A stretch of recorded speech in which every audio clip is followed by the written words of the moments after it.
The Pod Network Entertainment. So, ilang t-shirt ang kailangan ko ibenta para makagawa ako ng Netflix special? Sabihin natin 5,000 na t-shirt ang kailangan ko ibenta para makaproduce ako ng Netflix special. So, bili na kayo! Dahil yung listenership natin nasa ano na ngayon, Jeff? 8,000? Pwede na no? Kung bumili ba ako isa, may Netflix special na ako maproduce. Pero habang wala, Victor Anastasio, walang Netflix special.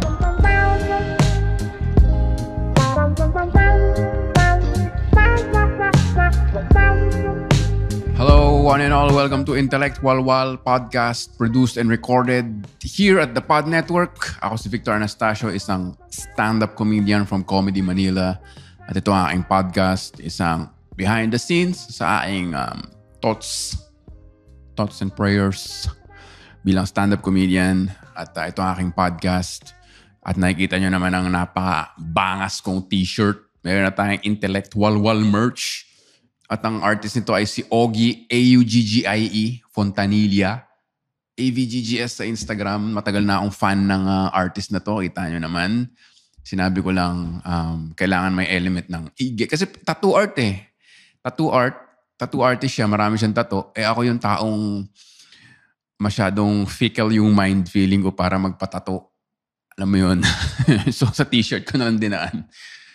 Yan o, merong mic, merong VA logo, at most importantly, bangas yung design. Diba? So, available yan sa aking website. Joke lang, wala akong website. Galing sana kung ganun eh, no? Pero i-message nyo lang ako at Victor Anastasio sa Instagram.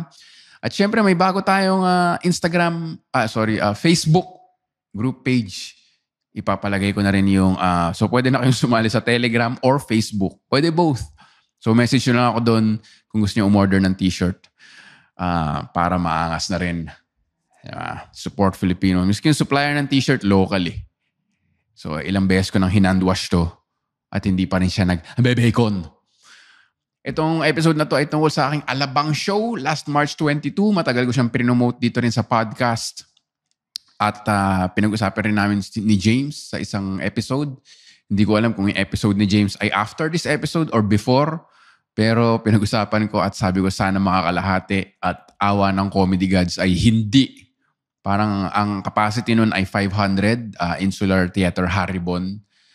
Insular Life Haribon Theater sa Alabang. Ang nanood ay 220. So, lugi po tayo mga kababayan. Yun ang sinasabi ko. Parang sabi ko nga kay Chi, si Chi ay aking girlfriend sa mga hindi alam, para talaga siyang negosyo, yung stand-up comedy, di ba? Show, business.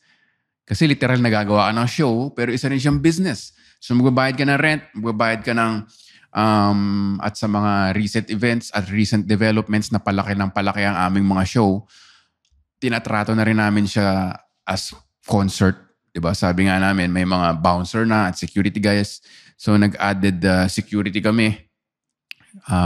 Tinulungan ako ng aking girlfriend at ng ChatGPT i-compute ang ratio ng attendees sa, di ba, parang sabi ko na, James, parang kailangan tanggapin din natin siguro na lumalaki na tayo, no? Parang pag nag-produce tayo ng show, hindi na lang tayo boys na nag-e-enjoy. Parang may responsibilidad ka na rin sa security ng audience, security ng comedians.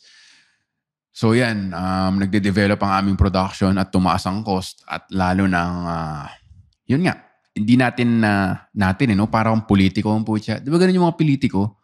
Parang hindi mo naman siya kilala, hindi mo siya pamilya, pero sasabihin nila natin, ang gusto po nating ma-achieve ay, ang natin? Eh, ikaw yung tumatakbo Senado, barangay tanod, pati ako magtatrabaho.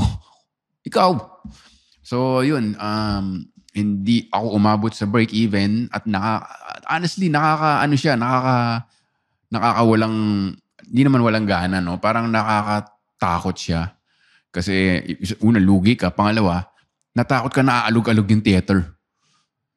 Pero, 220 people, parang saya pa rin ang show eh. I mean, no showbiz. Sila mismo nagsasabi, yung mga audience, sulit. At alam ko naman, paulit-ulit ko sinasabi sa podcast ko, pag sinabi ng tao na sulit yung show, bilang Ilocano, yun yung talagang ultimate compliment sa akin eh. Kasi syempre, di ba, pinag-iipunan mo yun, tapos gagastusin mo sa show ko. Pag sinabi mo sulit, ibig sabihin, natuwa talaga siya. At di lang yan, lahat ng openers talagang nag-destroy. Si Mark Colanta, ganda ng opening. And then si Ray Mamuad. And then si Chan Consing. O si Chan pala muna. Tapos si Ray. Tapos si RG. Sabi ng mga sa Instagram stories, lahat kayo nakakatawa, what a night. Yung mga first time manood, welcome to the wonderful world of live Pinoy stand-up comedy. Homegrown, local acts. Native, parang chicken.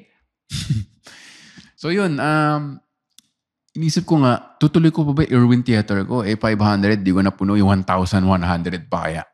Pero may isang quote nga galing sa isang world champion boxer. Ito, gusto kong gawin joke to eh. Hindi ka na maka-quote ngayon ng tao kasi ika-cancel ka. Di ba? Kunyari sabihin mo, alam mo ba si Kobe Bryant ay may gantong kaso. Which is totoo naman.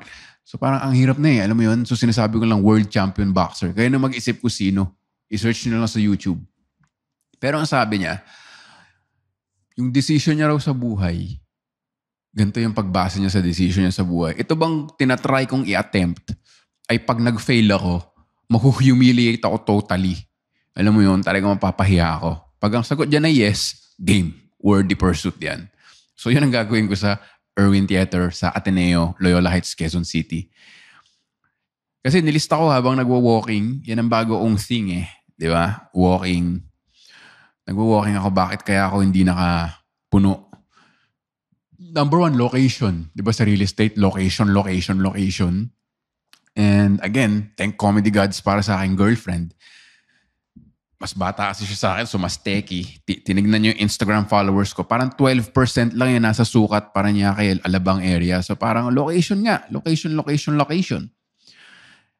May mga gustong manood pero nag-comment sa Instagram, sa Facebook na nalalayuan sila. Legit, di ba? Pwede rin yung algorithm na napakalabo na ng Instagram, Facebook, yung tweet, yung TikTok ata, gusto na nila talagang long videos eh. Kasi may ginawa akong 4-second video. Marami namang likes sa Facebook, Instagram, pero sa TikTok, wala. So hindi ko alam, may kanya-kanyang agenda yung platforms eh. Tapos ang sinasabi ng mga ibang member, actually isa lang nagsabi, sa Telegram group, hindi na raw niya nakikita yung posts ko kahit liker siya sa TikTok. So kailangan lagi mo nila like. Kung makikinig kayo, speaking of, please pakitap yung follow sa Intellectual. Hindi naman yata ganun ang algorithm ng Spotify, natataguan kayo, no? Pero just to be sure, kaya yan, nagpa-follow ko ng mga guitar accounts, bawat post nila, like, kahit nakamute, wala akong marinig, guitar, di ba? Like, para lang makip sa feed ko yung mga ninalike kong page. Yun, pwede bang yung algorithm? Hindi na nakikita ng mga followers yung... Pero nakita ko yung views, parang...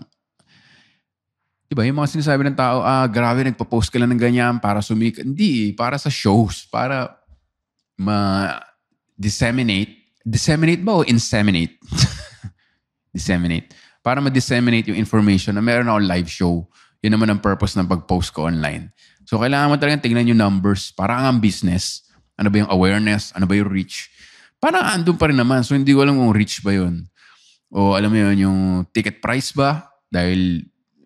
Hindi naman siguro dahil Alabang, di ba? Parang ang dami ko iniisip, chine-churn sa utak na. Pero at the end of the day, parang sabi ko nga, grabe no, parang nagbayad ako para mag-show. Yun yung feeling eh. Tapos parang tinatamad ka mag-memorize ng 1-hour set kasi alam mo yun, lugi ka eh. Perform ka, tapos lugi ka. Pero nung dumating ka dun, alam mo yun, tapos nakita mo yung audience, may mga usher naman. So, sinara ko lang yung balcony sa taas. Siguro sa balcony, mga 200 yung seats. So, 300 sa baba. So, parang 80 lang yung blanco. Mukha rin puno eh. Tapos, nakita ko nga yung tweet ni Lani Masalucha. Siguro naman, di mo makakancel kay Lani Masalucha, no? Sabi niya, kahit gaano kaunti daw yung nanonood sa kanya. Which, hindi naman konti yung 220, no? I mean, hindi nga kasya sa kwartong to yun eh. So, thankful ako sa lahat na nanonood. Pero sabi niya, kahit gaano kaunti yan, naligo yung mga yan, nagbihis, nag-drive, nag-park, dapat good show. Kaya nung nag-start na yung show, nag-open si Mark Colanta, nag-guest siya sa podcast ko, yung Pag Ako Yumaman, nag-destroy siya pa as applause break, so parang gaganahan ka na parang babalik yung, okay, hindi nga lang to business, ito ay, diba, parang show business, ito ay show. Diba, yun yung personality ko, KSP ako, kahit mula bata pa. So parang na-excite na ako. And, yun, parang inisip ko, ayoko nang gawin yung ibang jokes. So parang baka masyado maikli yung set ko. Sana umabot ako 1 hour. First time kong tumingin sa relos ko, 1 hour 15 na yung set ko. So parang nag-enjoy ako on stage. Doon mo malalaman eh. Diba? Isang magandang topic pala yun. Teka, susulat ko lang. Nakikita niyo yung utak ko in action. Magandang topic yan Corporate shows. Siguro si Chancha nang ko dito. Gigest ko. Pag-usapan namin yung corporate gigs. 15 minutes ka, minsan ang bagal ng oras. Alam mo yun kasi kumakain yung mga tao, hindi ka kilala, hindi naman sila, pinapakita ko ng short ko sa video. Bam! Hindi mo naman sila expected.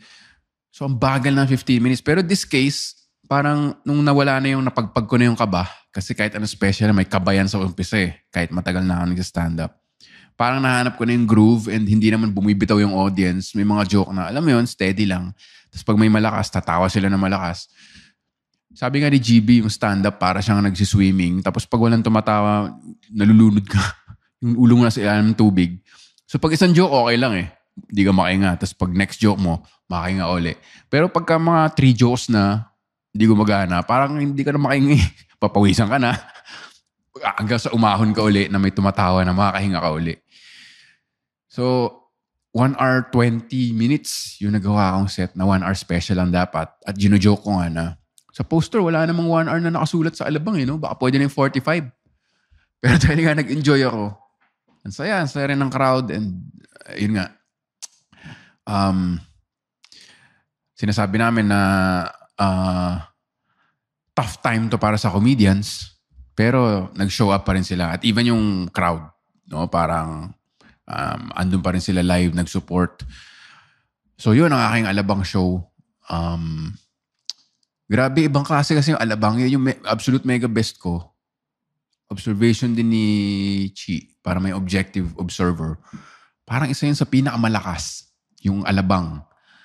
Tsaka siguro yung Cebu, the second show. Ibang klase. Masaya talaga yung crowd din sa alabang.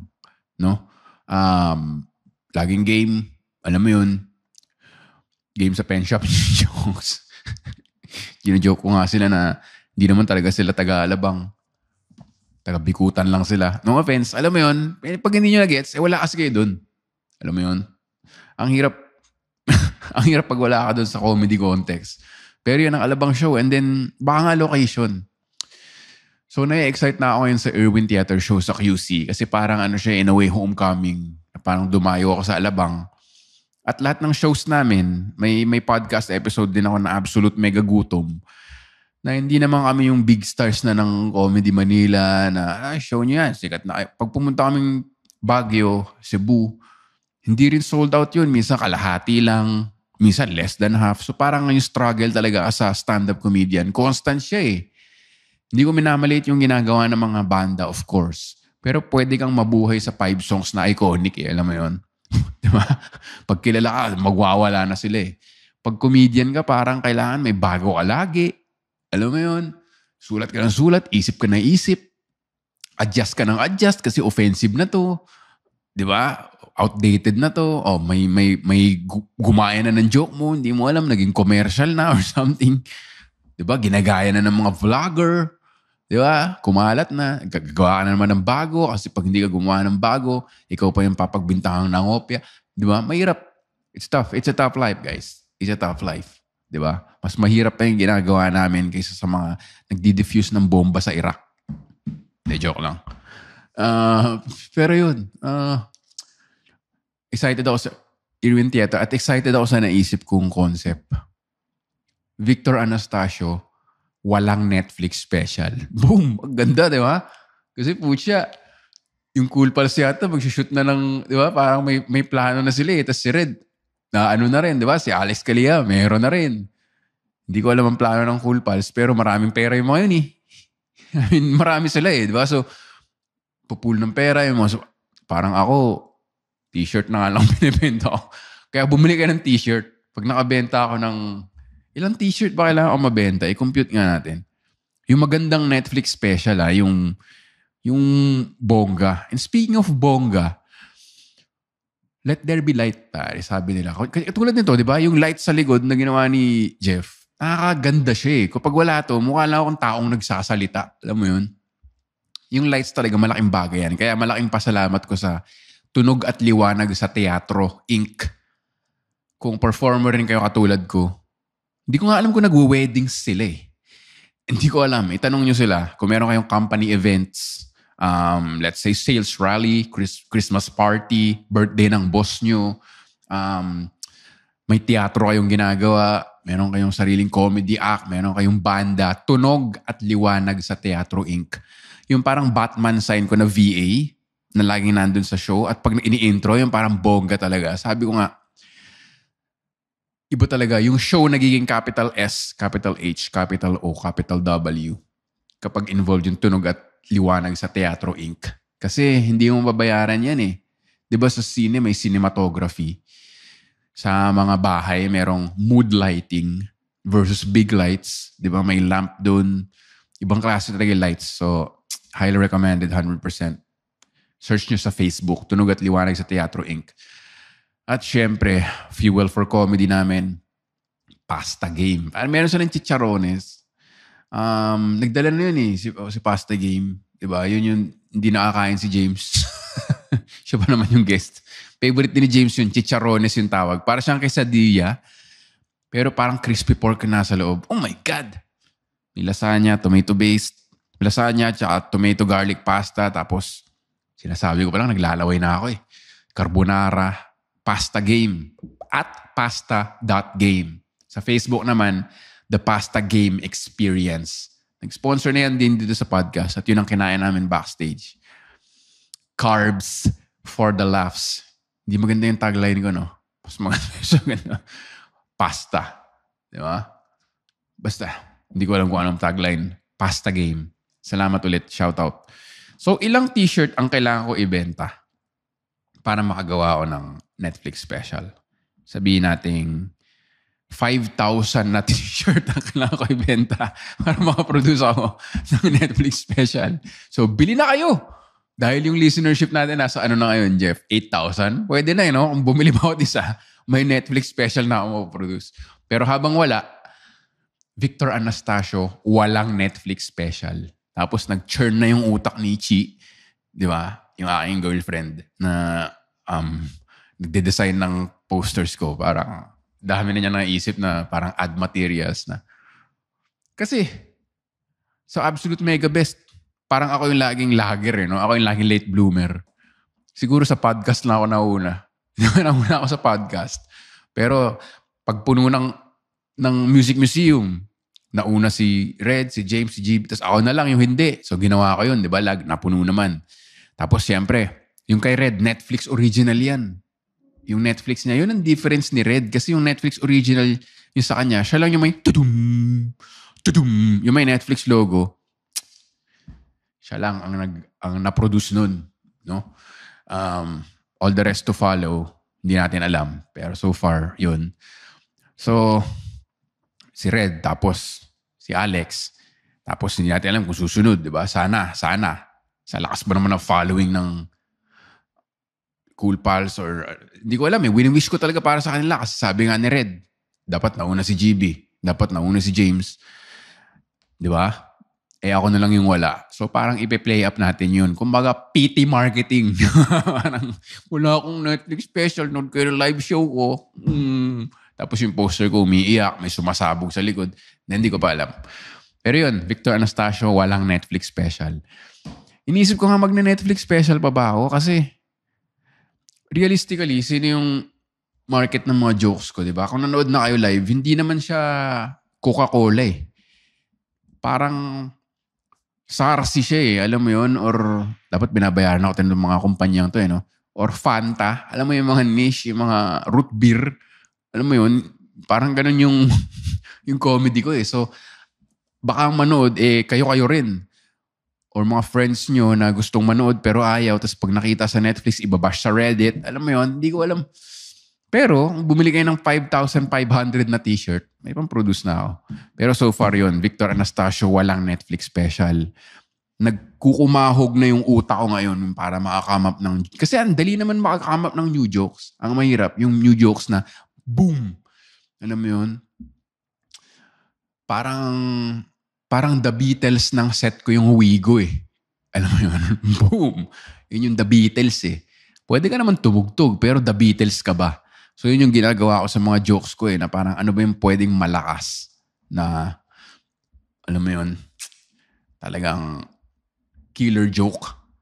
So nagkukumahog ako ngayon na parang kailangan yung nakaka-relate lahat, pero nakakatawa sa akin. Alam mo yun? Kasi ginagawa ko pa rin yung Wigo joke, hindi lang para sa mga audience eh, or dahil wala na akong material. Gusto ko lang talaga eh. Kasi nung mag-first 1 hour special ako, tinanong ko si Red. Sabi niya, etong gawin mo listahan, gawin mo yung mga joke na gusto mong gawin. Ganun lang kasimple. So, gusto ko pa rin siya. Yun. Ang aga ng promotion ko, no? Kasi August pa to eh. Kailan ba to? Erwin Theater. Ito QC na. Speaking of location, I think 80+% ng followers ko sa social media ay nasa QC area or nearby. So, kita-kita tayo sa August. Parang birthday show ko na rin yan. Kaya special.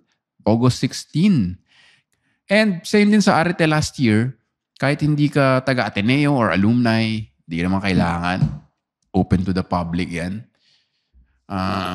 Kahit taga-Paranaque ka, taga-Sukat, taga-Bikutan ka, pwede mong dayuin yung Ateneo. Ang daming parking dun.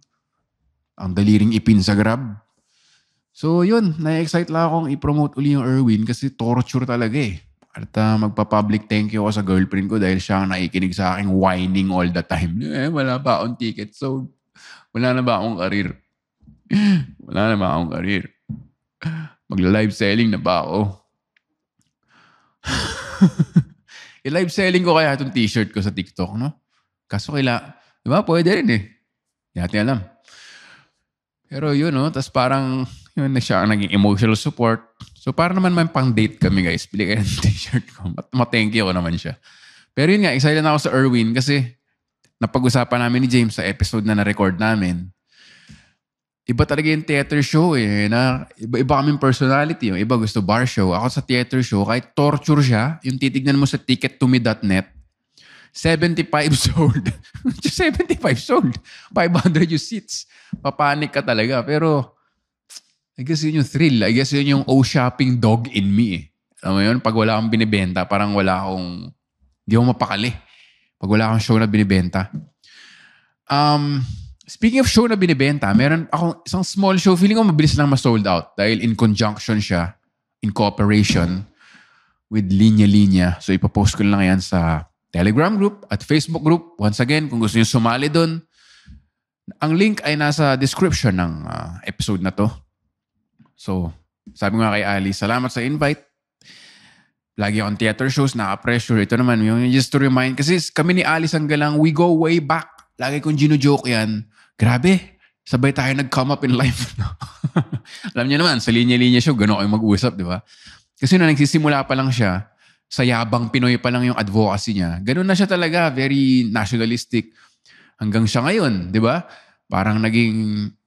first name basis sila ni Lenny Robredo dahil sa yung ginamit niya talaga yung platform niya to advocate, di ba?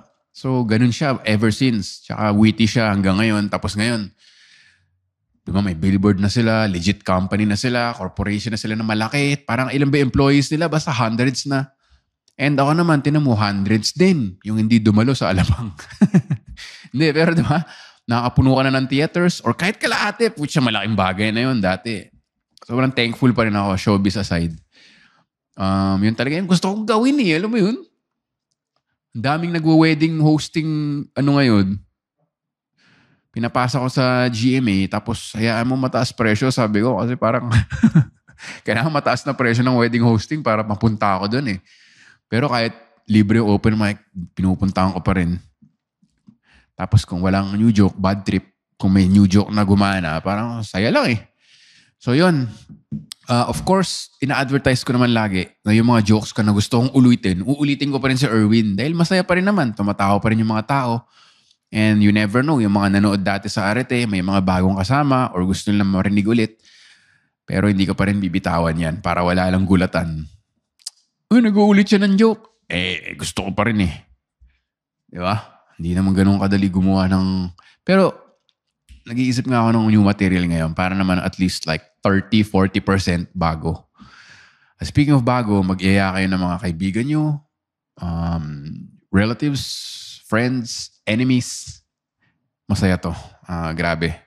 Na-excite pa lang ako. Alam mo yung pagpunta ko pa lang ng theater, titingnan mo yung lighting ng tunog at liwanag sa Teatro Inc. May inspire ka na, alam mo yun, sineset up pa nila yung VA. Bam! Nakaka-proud. Tapos, alam mo yun, empty yung theater. Hihingahin mo lang yung aircon. The calm before the storm. Diba? Tapos, parating na yung mga comedians, tambay lang kayo, diba? Masaya pa eh. Alam nyo, pag matagal pa yung show, masaya pa yung comedians. Pag pasimula na yan, nasa backstage na yan, nagsasalita mag-isa. Para kami mga baliw. Gumaganyan-ganyan kami. So, diba, nakatingin nga yung mga bouncer namin ng show sa amin. Parang mga baliw yata itong mga binabantayan namin. Pero, ayun. Ganun ang mga comedians backstage. Tapos pagkatapos, saya lang. Siyempre, yung kainan after, yung tambayan after, yung congratulations. Alam mo yun, yung pag-uwi. Makikita mo yung stories ng mga tao na nag-enjoy sila. And of course, the magic word for Ilocano like me, sulit. Yun yung gusto ko. So, walang makakamatch sa theater shows. Parang pareho kami ni Red ng thinking dito sa theater shows. Tsaka parang sabi ko, parang na-spoil tayo sa sold out, no? Parang sold out. Kahit naman di sold out, parang masaya pa rin yung show. So, bahala na. Parang dati, hindi ko alam kung pupuno ko yung 1,000 plus. Pero sasara ko muna yung balcony para, alam mo yung patay mali siya pag hindi na puno. Patay mali siya. Na-angle yan eh. Na-angle yan sa Instagram eh. Cinema Magic. Di ba? Hindi mo na makita yung empty na balcony. Maganda pa rin. Naisip ko talaga i-cancel yung Erwin kasi parang nakakalula na parang... Pero naisip ko, nung unang return ko sa theater after pandemic, yung live at last ko sa Teatrino, which is 292 seats or something, hindi ko naman na-sold out. So walang sense mag-second show kasi walang overflow ng demand. Pero ginawa ko pa rin yung second show at yun na-sold out. Diba minsan yung business, walang logic eh. Alam mo yun? Bayag lang talaga. Kailangan mo lang ng cojones. Kailangan mo lang ng bayag. Tapos parang negosyo siya talaga na parang okay, tatayo ka na show. Dadayuin ba? Hindi. Hindi natin alam. Pero kahit 200 lang uli manood dyan, for sure masaya pa rin yan. Dahil show nga kami sa 80, masaya eh. Alam mo yun? Salamat din sa Erwin Theater sa kanilang alumni discount yata. Para sa akin. Inisip ko nga next year, UP naman eh. Alam mo yun? Hindi natin alam. Yan ang masaya. 1 or 2 star objectives lang tayo every year. At yung first star objective natin ay naging polling star po. Hindi natin alam, comet pala sumabog tayo doon. Pero masaya pa rin. Masaya pa rin. Tuloy-tuloy lang. Ganyan naman ang risk ever since sa stand-up comedy. At ika nga ni Dave Chappelle. Ito yung one of my favorite comedians, si Dave Chappelle. Siguro sila ni Bill Burr yung top ko ngayon eh. Sabi ng parents niya, sige, gusto mo maging comedian, but you might not make it.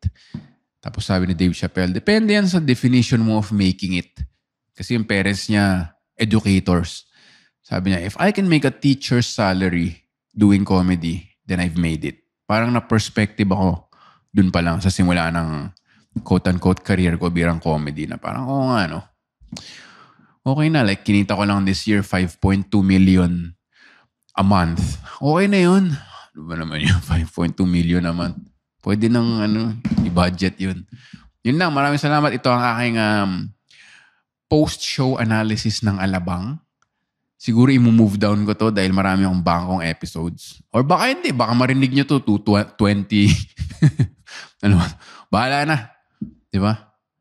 Ganyan talaga sa mundo ko eh, feeling ko. Kasi mahina ako sa time eh. Nakakalimutan ako, mahina ako mag-schedule. Alam mo yun. Binati ko yung nanay ko ng good morning. Hindi ko alam, nakalimutan ko, birthday niya na pala. Minsan nag-celebrate ako ng birthday 1 week after. Kasi parang time is a relative concept. Ika nga ni Buddha. Yun ang maganda i-quote, no? Kasi never ka makakancel. Lahat na i-quote mo si Buddha na lang. Wala namang ginawa si Buddha pa nakakancel. Eh. Alam mo yun? No disrespect sa mga Buddhist. Joke lang. Ay, hirap mag-comedy ngayon, ano? Hindi mo alam sino mga open mo. Baka mamaya yung comedians na may offend mo, no? Sila yung umupak sa'yo mismo. Maraming salamat sa pakikinig ng Intellectual Wall with Victor Anastasio, produced and recorded here at the Pod Network. Magkakaroon na tayo ng bagong studio. Kailan ba yun? Next week? Next month? Yan. Salamat sa pakikinig. Again, hindi natin alam ang algorithm, so i-tap or i-click nyo yung follow sa Spotify para updated kayo kung may na-release na episode. At kung pina-follow nyo ako sa Facebook, Instagram, TikTok, kahit yung pinopost ko, gitarang bano, i-like nyo na rin para hindi ako mawala sa feed nyo. Alam nyo, hindi natin alam yung plano ni na Zuckerberg ngayon. No, may mga pina-follow ko, hindi ko na nakikita sa feed ko. Kaya pag may lumabas, nilike ko agad. Yun. Join the Facebook group, Telegram group, and of course, i-message nyo ako to buy this Ogie Fontanilla Intellectual Wall shirt. Para hindi kita yung biceps sa boom! Yung bungong may biceps. Saan nakita ng bungong may biceps. Peace out. Ingat tayong lahat. At mabuhay ang comedy. Mabuhay kayong listeners. Mabuhay ang podcast. Again, salamat. Pasta Game. Tunog at Liwanag sa Teatro Inc. At sino ba yung nag-sponsor sa akin? Yun lang. Peace out.